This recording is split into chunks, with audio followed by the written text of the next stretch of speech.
بسم اللہ الرحمن الرحیم۔ السلام علیکم۔ ماڈل درسی کتاب اردو جماعت نہم کے لیے قومی نصاب 2022-23 کے مطابق نیشنل بک فاؤنڈیشن وفاقی ٹیکسٹ بک بورڈ اسلام آباد۔ آج ہم سبق نمبر 6 نام دیو مالی کی مشق کرنے جا رہے ہیں۔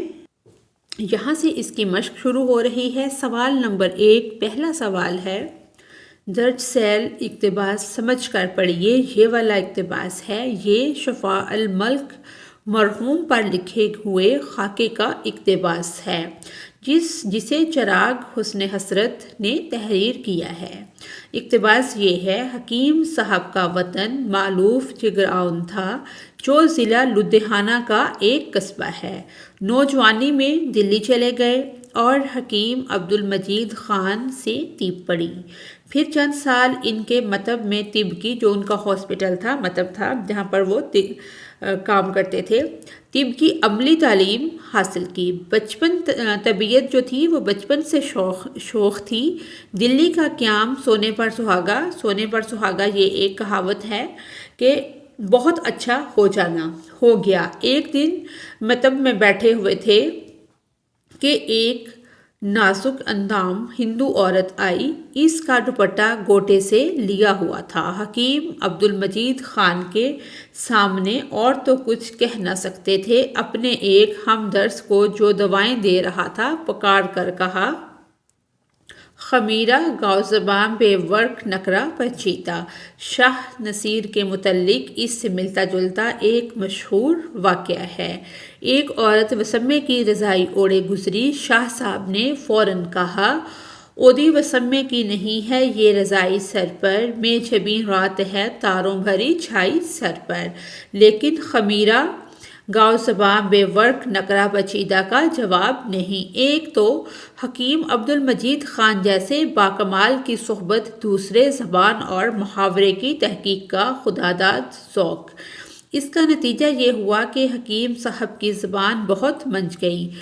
الفاظ کی تذکیر و تانیث، محاورات کا برمحل استعمال، یعنی کہ جو مذکر مؤنث ہوتی ہے، اور محاورات کو اس کی جگہ پر، مناسب جگہ پر بولنا، اور اہل بازار کی زبان کے فرق پر بہت غور کرتے تھے۔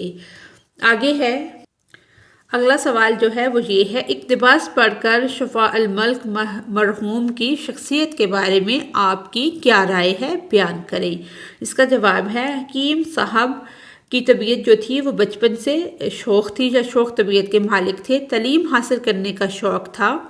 حکیم عبدالمجید خان جیسے باکمال کی صحبت، مؤثر آنے اور زبان اور محاورے کی تحقیق کا خداداد ذوق، یعنی کہ اللہ کی طرف سے جو نعمت آپ کو ملتی ہے وہ ریسرچ کی ہو، تحقیق کی ہو، پڑھنے کی ہو یا لکھنے کی ہو، جس کی وجہ سے الفاظ کی تذکیر و تانیث، محاورات کا برمحل استعمال اور اہل بازار کی زبان کے فرق پر بہت غور کرتے تھے۔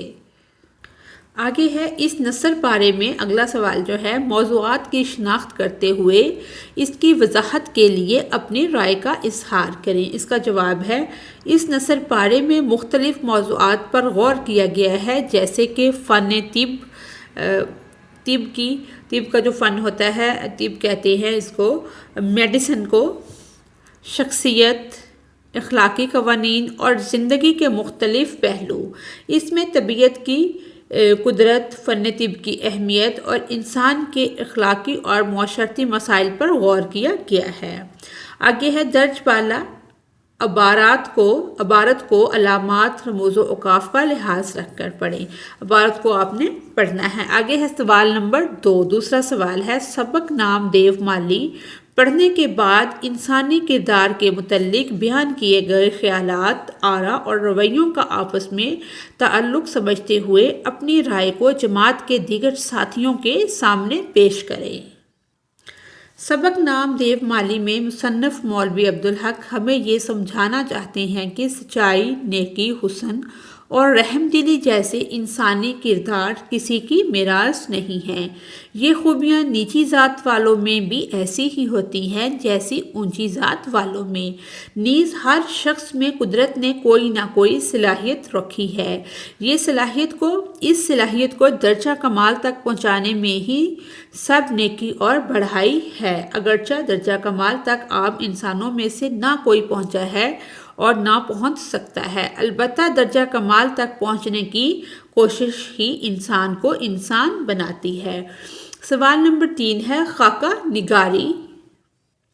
خاکہ کے لغوی معنی نقشہ یا ڈھانچہ کے ہیں۔ خاکہ ایک ایسی غیر افسانوی صنف ہے جس میں کسی شخص کی شخصیت اور زندگی کے حقیقی خد و خال اور پہلوؤں کو اس طرح نمایاں کر کے تحریر کیا جاتا ہے کہ ایک دلچسپ انداز میں ایک جیتی جاگتی شخصیت کے افکار و خیالات، خوبیوں اور خامیوں کی تصویر کشی ہو جائے۔ خاکہ نگار کی شخصیت سے متعلق اہم حالات و افکار اس کی منفرد خصوصیات، مزاج، عادات و اطوار، حالیہ لباس اور رہن سہن کو اختصار کے ساتھ اس طرح بیان کرتا ہے کہ اس انسان کی پوری شخصیت جیتی جاگتی شخصیت کے افکار و خیالات، خوبیوں اور خامیوں کی تصویر کشی ہو جائے۔ خاکہ نگار کی شخصیت سے متعلق اہم حالات و افکار اس کی منفرد خصوصیات، مزاج، عادات و اطوار، حالیہ لباس اور رہن سہن کو اختصار کے ساتھ اس طرح بیان کرتا ہے کہ اس انسان کی پوری شخصیت جیتی جاگتی چلتی پھرتی قاری کی نگاہوں کے سامنے آ جاتی ہے۔ آگے ہے اپنے کسی گہرے دوست کی عادات و اطوار، مشاغل، ذاتی پسند ناپسند کو پیش نظر رکھ کر اس کی شخصیت کا خاکہ سنجیدہ فقاہیہ تحریر کریں۔ اس کا جواب ہے عابد میرا دوست ایک ایسا شخص ہے جس کے بارے میں کہا جا سکتا ہے کہ وہ ایک انسان دوست اور شفیق طبیعت کا مالک ہے۔ اس کی شخصیت میں اچھائیوں کا خزانہ چھپا ہوا ہے جو اسے ایک منفرد اور پیارا انسان بنا دیتا ہے۔ وہ ایک انتہائی منظم اور وقت کا پابند انسان ہے، اپنے کاموں کو ہمیشہ وقت پر اور مکمل طور پر انجام دیتا ہے، جس کی وجہ سے وہ اپنے دوستوں اور ساتھیوں کے درمیان بہت عزت اور احترام رکھتا ہے۔ وہ ایک باوقار اور سلیقہ مند انسان بھی ہے، جس کی وجہ سے اس کی شخصیت میں نکھار ہے۔ عابد کو کتابیں پڑھنے کا بہت شوق ہے اور وہ مختلف قسم کی کتابیں پڑھتا ہے، بشمول ناول۔ اس میں شامل ہیں ناول، افسانے، تاریخ اور سائنس۔ اس کے علاوہ وہ فلمیں دیکھنا اور کھیلنا بھی پسند کرتا ہے۔ وہ کرکٹ اور فٹ بال جیسے کھیلوں کا شوقین ہے۔ عابد کی سادگی اور صاف ستھری عادتیں اس کی کھانوں کی پسند میں بھی جھلکتی ہیں۔ وہ تلے ہوئے اور مسالے دار کھانوں سے پرہیز کرتا ہے اور سادہ اور صحت مند کھانا پسند کرتا ہے۔ وہ ایک با اخلاق اور ایماندار انسان ہے جو ہمیشہ سچ بولتا ہے اور دوسروں کے ساتھ ایمانداری سے پیش آتا ہے۔ اس کی مددگار اور فیاض طبیعت اسے ضرورت مندوں کی مدد کے لیے ہمیشہ تیار رکھتی ہے۔ مجموعی طور پر عابد ایک ایسا دوست ہے جس کے ساتھ میں ہر وقت خوش رہتا ہوں۔ وہ ایک اچھا انسان ہے جس کی بہت سی اچھی عادات اور مشغلیں ہیں، شوق ہیں۔ وہ ایک ایسا شخص ہے جس کے ساتھ آپ کبھی بھی بور نہیں ہو سکتے اور اس کی دوستی ایک نعمت ہے جس کی میں ہمیشہ قدر کرتا ہوں۔ سوال نمبر 4 ہے واحد جمع۔ جمع مکسر اور جمع سالم یا جمع الجمع۔ وہ لفظ جو فقط ایک شخص، شے یا جگہ کے لیے استعمال ہو وہ کیا کہلاتا ہے؟ واحد۔ اور جو زیادہ کے لیے استعمال ہو وہ کہلاتا ہے جمع۔ مثلاً امیر، اخبار، مسجد وغیرہ واحد کہلاتے ہیں۔ وہ لفظ جو ایک سے زیادہ اشخاص، اشیاء یا جگہوں کے لیے استعمال ہو جمع کہلاتا ہے۔ مثلاً امراء، اخبارات، مساجد، مسجد سے مساجد وغیرہ۔ جمع کی صورتیں، جمع کی درج ذیل صورتیں ہیں جمع مکسر، جمع سالم، تثنیہ اور جمع الجمع۔ اب ہم ان کو ایک ایک کر کے سمجھتے ہیں۔ سب سے پہلے ہے جمع مکسر۔ یہ کیا ہوتی ہے؟ واحد سے جمع بناتے ہوئے واحد کی صورت بالکل بدل جائے تو اسے کیا کہتے ہیں؟ جمع مکسر کہتے ہیں۔ مثلاً تجویز سے، ویسے تو تجویزیں یا عام روٹین میں جیسے مسجد سے مساجد بنا، اب اس میں کیا ہوا ہے؟ تجویز سے بن گیا ہے تجاویز، منظر سے مناظر وغیرہ۔ اور جمع سالم میں واحد سے جمع بناتے وقت واحد کے حروف میں کسی قسم کی تبدیلی نہ ہو تو اسے جمع سالم کہیں گے۔ مثلاً ماہر سے ماہرین، مجاہد سے مجاہدین، یعنی کہ اس کے جو الفاظ ہیں اس میں کوئی تبدیلی نہیں ہوئی، جیسے تجویز سے تجاویز بن گیا تھا یا منظر سے مناظر بن گیا تھا، تو یہ کیا ہوا ہے؟ جس میں تبدیلی ہو واحد سے جمع بناتے ہوئے اس کی صورت یکسر بدل جائے وہ کیا ہے؟ مکسر، اور جس کی نہ بدلے وہ ہے سالم۔ تثنیہ، عربی زبان میں دو چیزوں کے لیے جمع کی ایک الگ صورت استعمال کی جاتی ہے، اسے تثنیہ کہتے ہیں۔ مثلاً والد سے والدین، عید سے عیدین وغیرہ۔ جمع الجمع، کسی واحد سے جمع کی جمع کو جمع الجمع کہتے ہیں۔ مثلاً خبر سے اخبار، اخبار سے اخبارات، لقب سے القاب، القاب سے القابات۔ مندرجہ ذیل الفاظ کے جمع لکھیں۔ اس میں ہم نے کیا لکھنا ہے؟ جمع مکسر، جمع سالم اور تثنیہ، اور انہیں جملوں میں استعمال کریں۔ یہ والے لفظ ہیں جیسے ہے حاضر، احسان، امام، مضمون، سید، کتب، دار، شجر، محاورہ۔ درج ذیل واحد کی جمع اور جمع الجمع لکھیں اور انہیں اپنے جملوں میں استعمال کریں۔ نادر، نور، دو، اکبر اور وجہ۔ جواب ہے نادر، نوادر، نوادرات، یعنی کہ جمع اور الجمع کیا بنا؟ نادر، نوادر اور نوادرات۔ ہر قیمتی چیز کمیاب اور نادر ہوتی ہے۔ نور، انوار، انوارات۔ اللہ آسمانوں اور زمینوں کا نور ہے۔ دوا، ادویہ، ادویات۔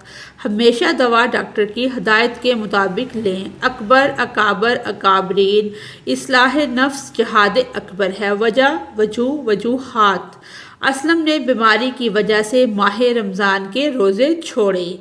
جب آپ کو سمجھ آ گئی نا کہ جمع الجمع کیسے بناتے ہیں، اور یہ بہت آسان ہے۔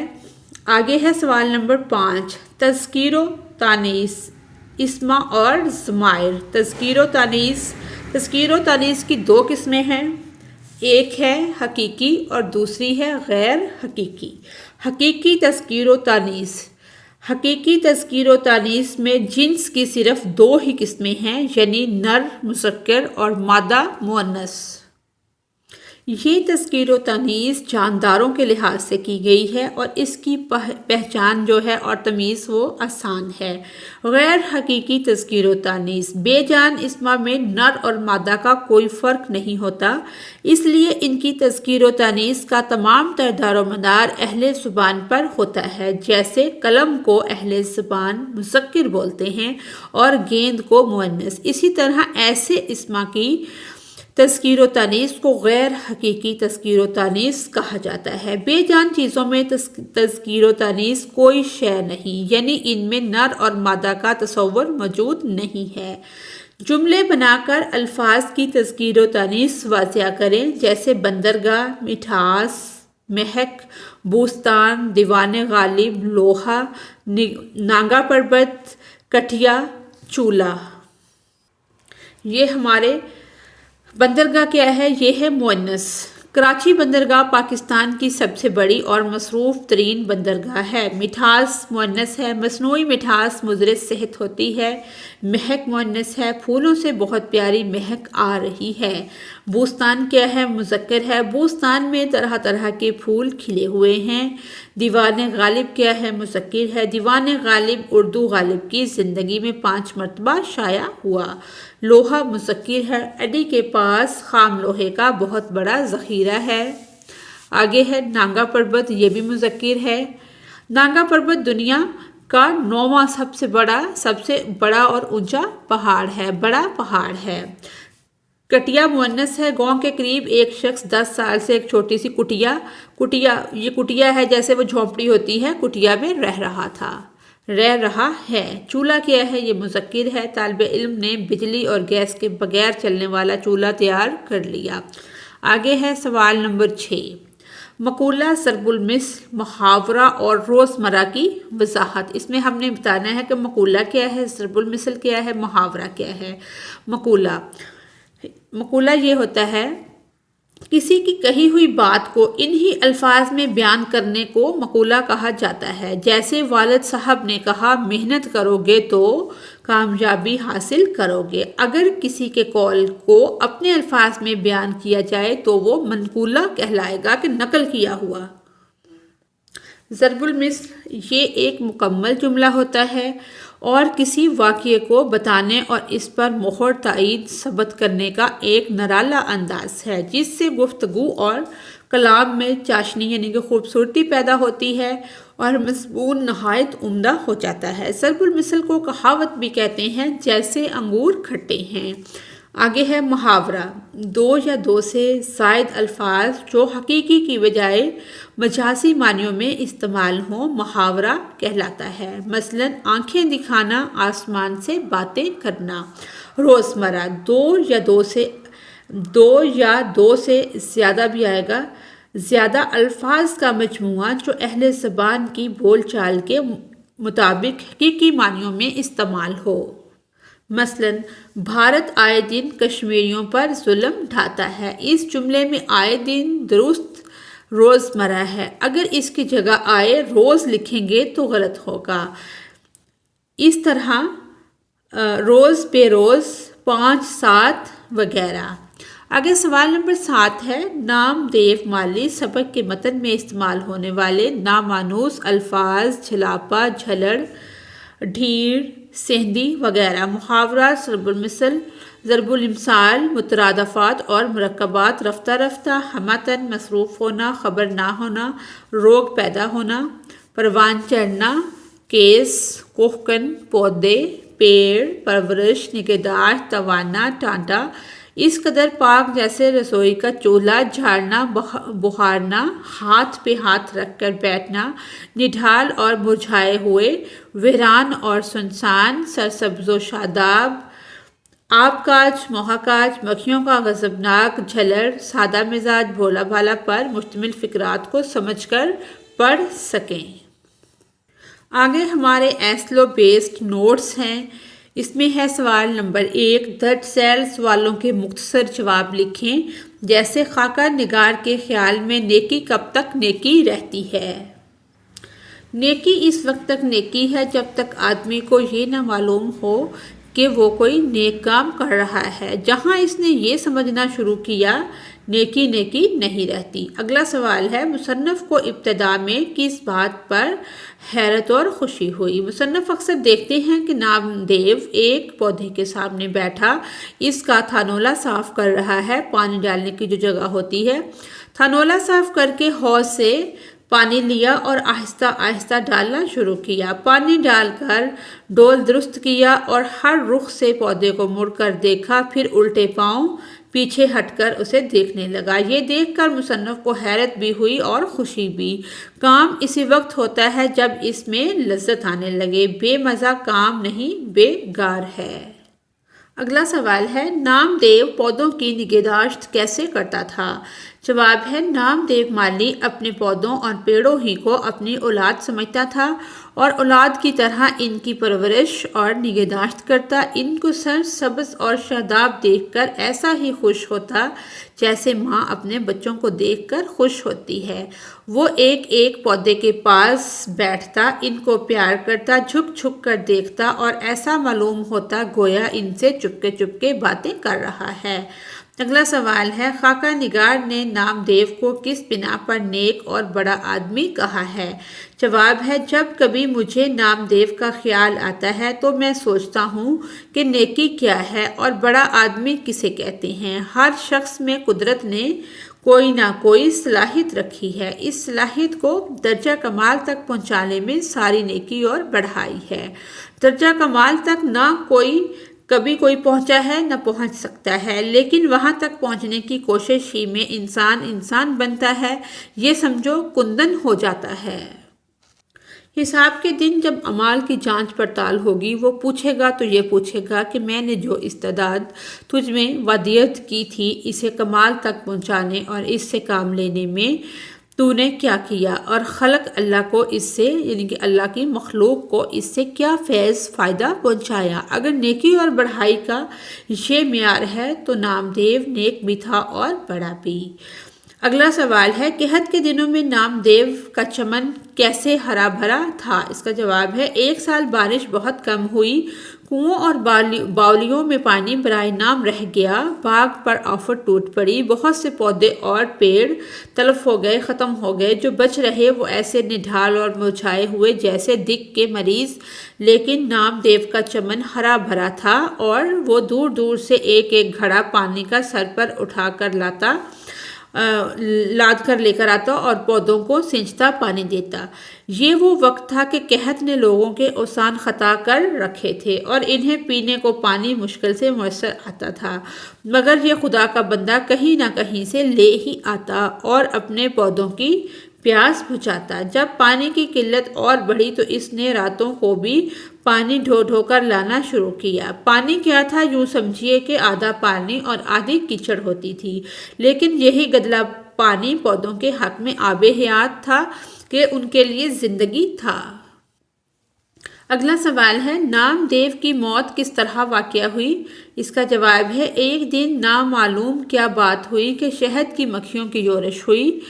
جب سب مالی بھاگ بھاگ کر چھپ گئے، نامدیو کو خبر بھی نہ ہوئی کہ کیا ہو رہا ہے۔ وہ اپنے کام میں لگا رہا، اسے کیا معلوم تھا کہ قضا جو ہے موت اس کے سر پر کھیل رہی ہے۔ مکھیوں کا غضبناک جھلڑ اس غریب پر ٹوٹ پڑا، اتنا کاٹا کہ بے دم ہو گیا، آخر اسی میں جان دے دی۔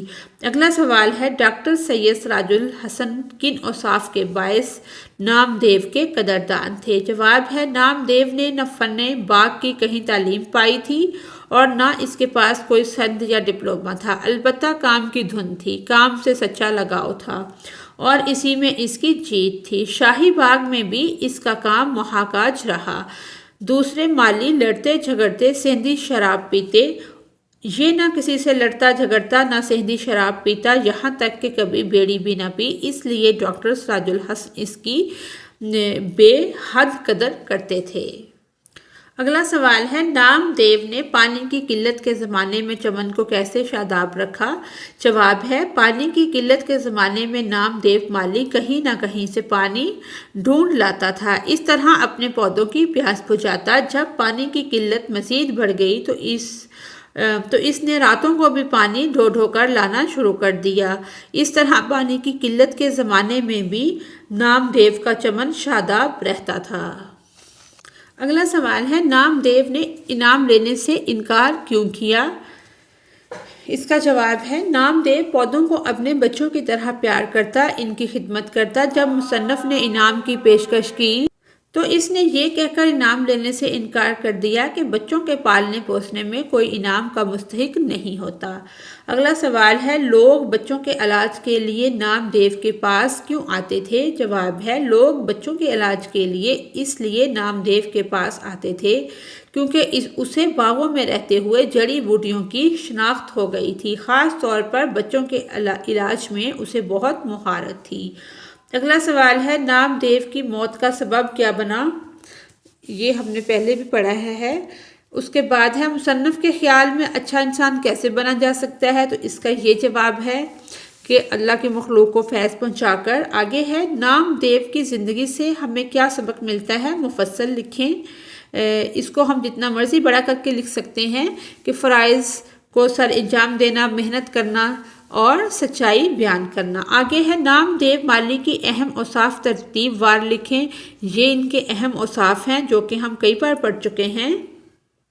آگے سوال نمبر 2 ہے، سبق کے متن کو مد نظر رکھ کر درست جواب پر دائرہ لگائیں۔ نامدیو بڑی تندہی سے اپنے کام میں مصروف اور مگن رہتا تھا، اس کی وجہ یہ تھی اپنے کام سے محبت۔